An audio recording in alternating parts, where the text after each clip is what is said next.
And we start with this. Republican vice presidential candidate J.D. Vance is expected in Cobb County to speak to a group of evangelical conservatives at a dinner hosted by Georgia's Faith and Freedom Coalition. No, Faith, they are an active voting bloc, which Republicans hope will help them win in Georgia in November. Yeah.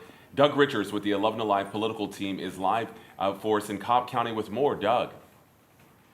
Yeah, part of the reason Georgia Republicans are so successful around the state is because the Faith and Freedom Coalition is effective both at the state capitol and around the state during election season.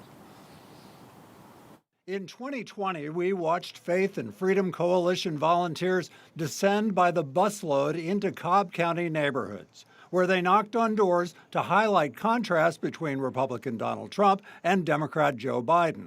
The previous year, the Faith and Freedom Coalition helped Georgia Republicans pass the heartbeat bill, which took effect after a U.S. Supreme Court ruling overturned Roe v. Wade.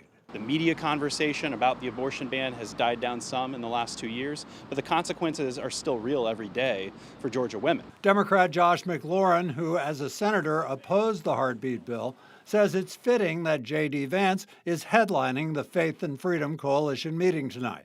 The coalition says it is doing voter outreach again this year as Trump and Kamala Harris compete for Georgia's electoral votes. The contrast in this election has never been more clear.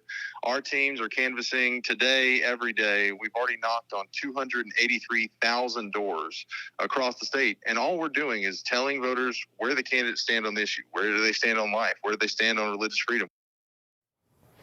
All right, Doug, so because this organization is surrounded in religion, here's the question. Can the Faith and Freedom Coalition legally try to sway voters?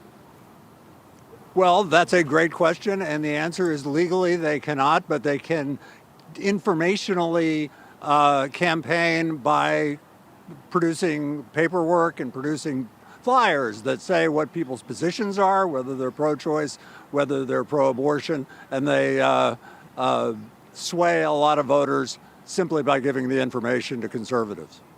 And we know that they have a very big influence nationally based right here in Georgia. Doug, thank you so much. And as for Vance's rival for vice president, Minnesota Governor Tim Walz, he is also making his way to Georgia. He's expected to land in Macon tonight.